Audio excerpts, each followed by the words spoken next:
जय श्री कृष्णा। राधे राधे। आज हम आपको बृहस्पतिवार व्रत कथा श्रवण कराने जा रहे हैं। सालों पहले एक गांव में एक गरीब धार्मिक ब्राह्मण रहता था जिसकी कोई संतान नहीं थी। वह रोज नहा धोकर मन से देवताओं की पूजा करते हुए संतान की मांग करता, लेकिन ब्राह्मण की पत्नी खूब आलसी थी। वह न स्नान करती थी और न ही पूजा पाठ। पत्नी की इस आदत से ब्राह्मण दुखी रहता था।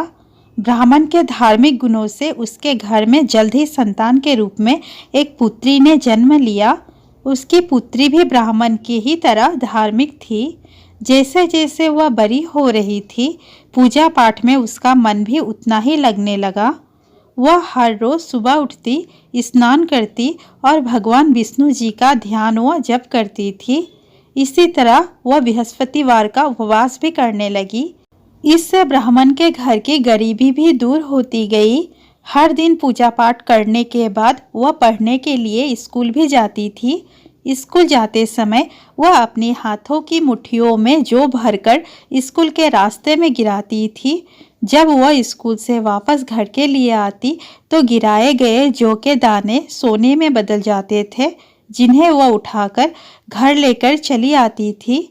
एक दिन ब्राह्मण की बेटी सोने के जौ सूप से साफ कर रही थी।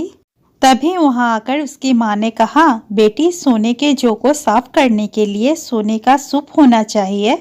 ब्राह्मण की बेटी को माँ की बात एकदम सही लगी।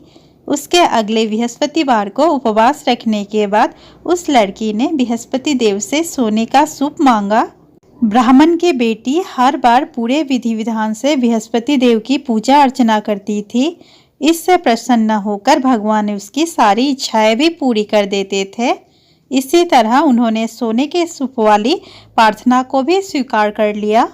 अगले दिन हर रोज की तरह ब्राह्मण की बेटी पूजा पाठ करके स्कूल गई और रास्ते में जौ के दाने बोते हुए गई। वापस आते समय जब वह जौ के दाने बीन रही थी तो उसे सोने का सूप भी मिल गया।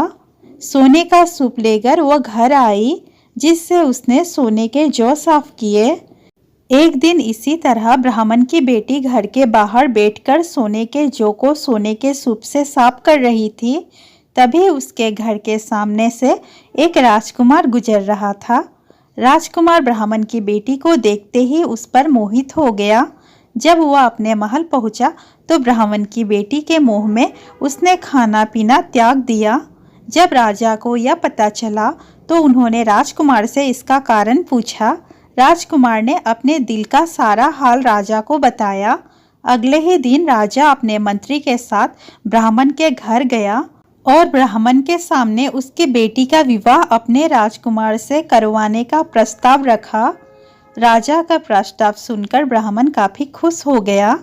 उसने तुरंत ही विवाह करने के लिए हाँ कर दी।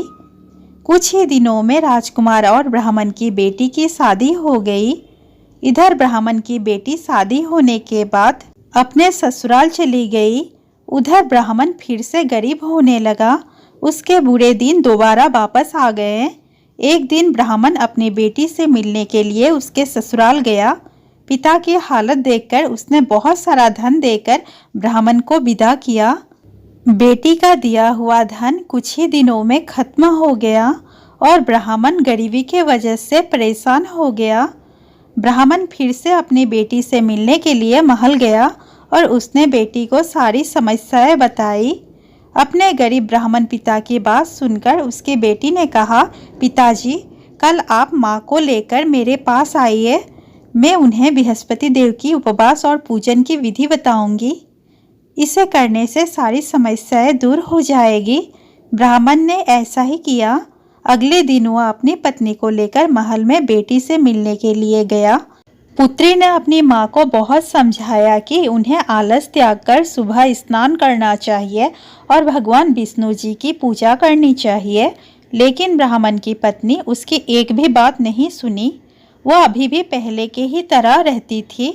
माँ की ऐसी हरकतों से तंग आकर एक दिन उसकी पुत्री ने माँ को एक कोठरी में बंद कर दिया।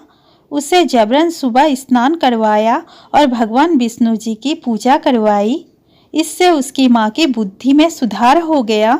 अगले ही दिन से ब्राह्मण की पत्नी सुबह उठती, स्नान करती और भगवान विष्णु की पूजा करती।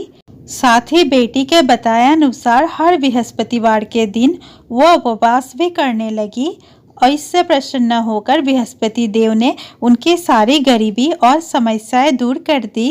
इस व्रत के प्रभाव से ब्राह्मण और उसकी पत्नी को मोक्ष की प्राप्ति हुई। बोलिए बृहस्पति देव भगवान की जय। दोस्तों वीडियो अच्छा लगा हो तो प्लीज़ वीडियो को लाइक शेयर और चैनल को सब्सक्राइब करना ना भूलें।